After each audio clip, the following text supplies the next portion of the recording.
Peoples party میں اور P M L N میں بنیادی بات یہ تھی کہ ان پی سی او ججز کو فیصلوں کے اختیار ان سے لے کے تو ایک نیا فورم بنایا جائے، اس کو دیا جائے. اس لیے چارٹر آف ڈیموکریسی میں یہ کورٹ کا کانسیپٹ ڈالا گیا تھا. لیکن پارلیمنٹری ڈیموکریسی میں تو دیکھیے کوئی بھی یہ it offends against the parliamentary democracy. اب آپ کیا کریں گے؟ 8 9 10 11 جج بنا دیں گے، اور وہ بھی بنیادی طور کے اوپر جو آپ لا رہے ہیں وہ تو صرف اپنے دوستوں کو نوازنے کے لیے لا رہے ہیں کہ پہلے آپ نے ان ججوں کو یہاں پہنچایا، آپ چاہتے ہیں کہ اور 2 4 سال ان دوستوں کے ساتھ ہمارے گزر جائیں. اس کے علاوہ دیکھیے گورنمنٹ کو تو کوئی چیلنج نہیں آ رہا تھا. 26ویں ترمیم کے بعد گورنمنٹ نے تو ججوں کی تو کمر ویسے ہی ٹوٹ گئی تھی. سو کوئی ایز سچ گورنمنٹ کو چیلنج نہیں آ رہا تھا، سوائے اس کے کہ کچھ لوگوں کو وہ اکوموڈیٹ کرنا چاہتے ہیں. اب اس کا پرابلم یہ ہوگا کہ لیٹر آن جو بھی گورنمنٹ آئے گی وہ اول تو ججوں کو مضبوط ہونے نہیں دے گی، اور کسی کو سوٹ ہی نہیں کرتی کہ جوڈیشری جو ہے وہ اسٹرانگ ہو. دوسرا پرابلم یہ آئے گا کہ پارلیمنٹ جو ہے وہ irrelevant ہو جائے گی، اور ایگزیکٹو اور یہ ججز مل کے جو ہے یہ اپنے فیصلے شروع کر دیں گے. So that's another problem that we will face in future. اچھا یہ آپ کی گفتگو سے جو مجھے لگا وہ یہ کہ آپ یہ کہنا چاہ رہے ہیں کہ پہلے پی سی او ججز تھے اور اب پی سی او ججز کے بعد یہ پی سی او پارلیمان سامنے آ رہی ہے. اب بالکل بڑی اچھی آپ نے ٹرمینالوجی استعمال کی ہے. پہلے پارلیمنٹ پہلی دفعہ پی سی او پارلیمنٹ جو ہے وہ آ گئی ہے، اور انہوں نے ہی بنیادی طور پہ فیصلے کرے. دیکھیے جو وہ تو ایسی اسٹوپڈ باتیں ہیں نا، پی ٹی آئی کے دور میں تو بہرحال جو سسٹم تھا وہ الائنڈ تھا، ڈیموکریٹک تھا، اور سول گورنمنٹ جو ہے وہ بہت امپاورڈ تھی. تو یہ تو خیر ایسی ایک مخالفت برائے مخالفت والی بات ہے، یہ تو کوئی آرگیومنٹ نہیں ہے. نن لیس آئی تھنک پہلے ہماری ڈبیٹ تھی کہ کوالٹی ڈیموکریسی ہونی چاہیے. اب تو ہماری ڈبیٹ ہی ختم ہو گئی ہے. اب تو ڈبیٹ ہے کہ ڈیموکریسی تو ہونی چاہیے. اب تو یہاں پہ بڑے بڑے انٹلیکچوئل ماشاء اللہ بیٹھے ہیں جو جب چیئرمین پی سی بی نہیں لگ سکے تو وہ چاہتے ہیں کہ ملک ہی چائنا کے نظام پہ چلا جائے یا نارتھ کوریا بن جائے. تو وہ تو اب ہماری جو انٹلیکچوئل ڈس آنیسٹی ہے وہ تو اس لیول پہ چلی گئی ہے. تو اس سے فواد صاحب پھر اب یہ سمجھیں کہ اپوزیشن جو بڑی شدت سے یہ کہہ رہی ہے کہ اس ترمیم سے سول سپریمیسی جو ہے وہ کمپرومائزڈ ہو رہی ہے، تو آپ یہ سمجھتے ہیں کہ ان کا یہ خدشہ بالکل درست ہے؟ جی ظاہر ہے سول سپریمیسی تو کمپرومائز ہوگی. پہلے ہی کمپرومائز ہے، مطلب پہلے ہی آپ کو سارے جو گورنمنٹ کے لوگ ہیں، ایون پرائم منسٹر صاحب کو کوئی دھوکہ تو نہیں ہے نا کہ وہ. لیکن پرابلم تو یہی ہے کہ جب آپ ایک کمپرومائز الیکشن کے ذریعے گورنمنٹ بنائیں گے تو پھر آپ اتھارٹی تو نہیں کلیم کر سکتے. عمران خان ہوں یا بے نظیر بھٹو ہوں یا ماضی میں نواز شریف صاحب ہوں، صحیح. ان کا جھگڑا یہی رہا نا کہ وہ بہرحال ایک عوامی مینڈیٹ کے ساتھ آتے ہیں، اور وہ ایک خاص حد سے آگے اپنے جو اتھارٹی ہے اس کو سیکریفائز نہیں کرتے. لیکن جب آپ نے شہباز شریف صاحب کو بنا دیں یا باقی جو ہمارے سامنے تھے لوگ، ظفر اللہ جمالی صاحب تھے یا شوکت عزیز تھے، وہ پھر سپریمیسی تو نہیں کلیم کر سکتے. اچھا فواد صاحب یہ بڑی عجیب سی بات نہیں ہے کہ ترمیم پیش کرنے والی جو حکومتی جماعت ہے اس کا جو وزیر اعظم ہے وہ استثناء نہیں لے رہا ہے؟ ان کا کہنا یہ ہے کہ میں عوامی آدمی ہوں، مجھے استثناء نہیں لینا چاہیے، لیکن وہ اپنے سپورٹر کو استثناء ضرور دلا رہے ہیں. تو آپ کو نہیں لگتا کہ زرداری صاحب کو بھی انکار کر دینا چاہیے؟ دیکھیے پیپلز پارٹی تو پہلے بھی این آر او لے کے ہی آئی تھی. آپ کو یاد ہوگا کہ زرداری صاحب کی جو کیسز ہیں ان میں این آر او ملا تھا، اور یہ ساری پیپلز پارٹی کا ڈیزائن ہی اس طرح سے ہے. ووٹ ان کا کوئی گورننس کے اوپر، ان چیزوں کے اوپر پڑتا نہیں ہے. وہاں پہ ٹیپیکل سندھ تک انہوں نے اپنے آپ کو ریڈیوس کر لیا ہے. وہاں پہ جو حالات ہیں اس وقت ان میں کوئی بہت بڑی تبدیلی جو ہے وہ تو آپ کے سامنے ہے کہ وہ ہے نہیں. سو I think they are in کو کوئی ایشو نہیں ہے کیونکہ کوئی مورل ووٹ ہے نہیں، اور باقی کی ان کو ضرورت نہیں ہے. تو اگر آپ صدر مملکت جو ہیں، اگر آپ پولیٹیکل موریلٹی کی بات کرتی ہیں تو جو آدمی 27 سیٹوں کے اوپر صدر بن جائے اور جو وزیر اعظم 18 سیٹوں پہ وزیر اعظم بن جائے اور ان کو کوئی پرابلم نہ ہو، تو پھر یہ موریلٹی والی بات تو خیر انڈر ڈسکشن ہی نہیں ہوتی. بہرحال ان دا لانگ رن دیکھیے پرنسپل یہ ہے کہ وہ تمام عہدے جن کو پے جو ہے وہ ٹیکس پیئر کے پیسے سے ہوتا ہے وہ مستثنا نہیں ہوتے. اور اسی لیے الٹیمیٹلی جو ہے آپ دیکھیں گے یہ سارے ٹیمپریری میئرز ہیں، یہ واپس ہو جائیں گے جو ہی پاکستان کے اندر ٹھیک ہے، جمہوریت بحال ہوئی۔ لیکن آپ نے اپنی گفتگو کے دوران ابھی پولیٹیکل موریلٹی کی بات کی، تو آج سینٹ میں اپوزیشن کے 2 سینیٹرز ایسے ہیں جنہوں نے ترمیم کے حق میں ووٹ ڈال کر اس کی منظوری کو سیکیور کیا۔ البتہ یہ ضرور ہے کہ ان میں سے سیف اللہ ابڑو صاحب جو ہیں انہوں نے ووٹ دینے کے بعد استعفیٰ دے دیا۔ اب آپ اس پر کچھ کامنٹ کرنا چاہیں گے آپ؟ دیکھیے ایشو یہ ہے کہ جو آپ کا جو ابڑو صاحب ہیں اور یہ پہلے ہی ابڑو صاحب کا تو کچھ عرصہ پہلے سے ہی آپ کو معلوم ہی ہے کہ انہوں نے کمیٹی سے ریزائن بھی نہیں کیا تھا، اور وہ جو ہے وہ سمجھتے ہیں کہ وہ پی ٹی آئی کا حصہ نہیں، اور جو پی جے یو آئی ہے وہ بھی پہلے ہی کہہ چکے ہیں جس قسم کے حالات ہیں ان کے اس کے مطابق ہی جائیں گے۔ اور اس وقت ہارس ٹریڈنگ وغیرہ جو ہے سنس جو نو کانفیڈنس عمران خان کے خلاف آئی، اس کے بعد سے اب تک جو نو کانفیڈنس کے بعد کی جو موریلٹی ہے وہ کوئی ایسی کلاسک تو ہے نہیں۔ لوگوں نے بہت اسٹینڈ بھی لیا ہے، آئی مسٹ ایڈمائر کہ پی ٹی آئی کے لوگوں نے جس قسم کا مقابلہ کیا ہے وہ بھی بہت کمینڈیبل ہے، لیکن ظاہر ہے اس اتنے لوگوں میں پھر 2-4 لوگ تو ہوں گے ہی نا جن کا یہ ایشو نہیں ہے، اور ظاہر ہے کہ وہ پی ٹی آئی کے تھے بھی نہیں، تو اور ان کا جو ٹکٹ ہے وہ بھی متنازع تھا، تو اسی طرح سے وہ آئے۔ ٹھیک ہو گیا فواد صاحب، ترمیم کی بات ہو رہی ہے تو مجھے ذرا یہ بتا دیجیے گا کہ آپ کی رائے کیا ہے؟ اس ترمیم سے سیاسی استحکام میں مدد ملے گی؟ آنے والے دنوں میں ہم دیکھ رہے ہوں گے ملک میں سیاسی استحکام آ رہا ہوگا اس ترمیم کے ہونے کے بعد سر؟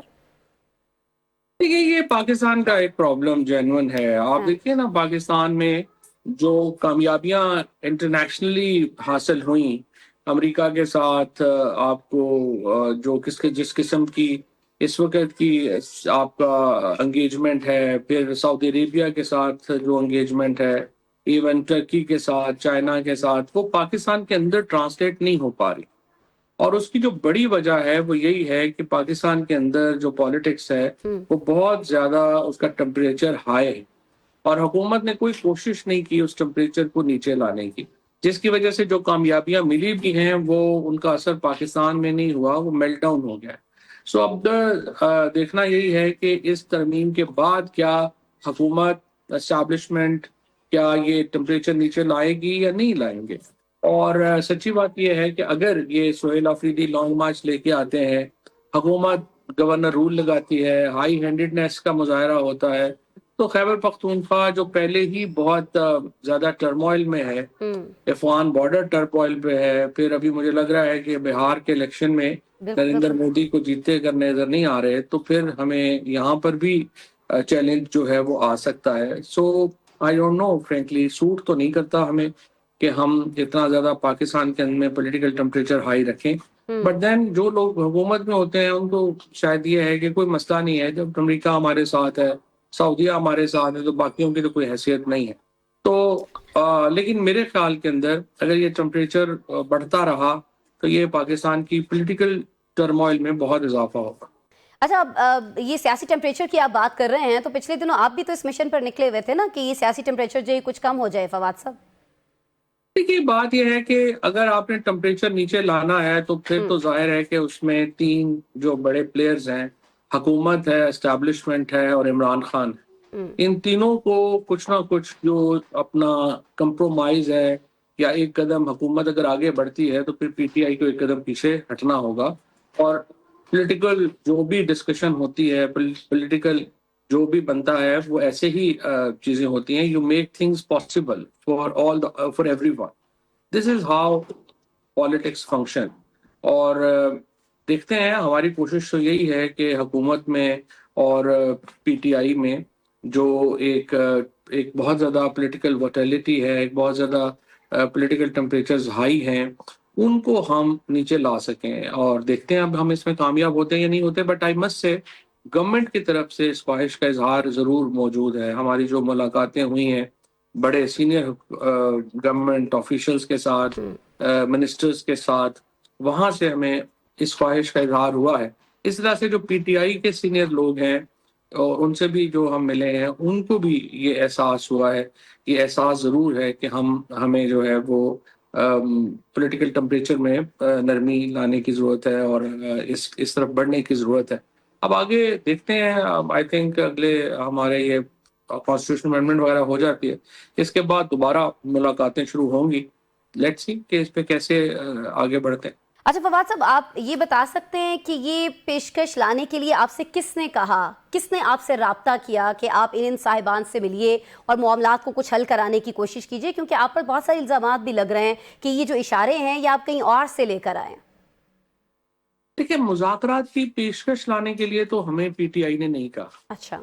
البتہ ظاہر تعلق ہمارا پی ٹی آئی سے ہے اور پالیٹکس بھی ہماری پی ٹی آئی کے ساتھ ہے، لیکن جہاں تک مذاکرات کا تعلق ہے پی ٹی آئی نے ہمیں کہا نہیں، لیکن ایز اے کنسرنڈ سٹیزن ہم نے ضرور حکومت کو اپروچ کیا ہے اور حکومت کو کہا ہے کہ ٹمپریچر نیچے لانا چاہیے. اس طرح سے جو پی ٹی آئی کی لیڈرشپ ہے اس کو ہم نے اپروچ کیا ہے اور کہا ہے کہ ہمیں اس میں جو ہے وہ کوشش کرنی چاہیے. اور اسٹیبلشمنٹ، گورنمنٹ اور پی ٹی آئی، یہ تینوں پاکستان کی سب سے پورٹنٹ پولیٹیکل اس وقت پلیئرز ہیں، اور ایک رول آف دا گیم ان کے درمیان طے ہونا بہت ضروری ہے، otherwise Pakistan will remain in turmoil. تو یہ ہماری ایک اپنی کوشش ہے.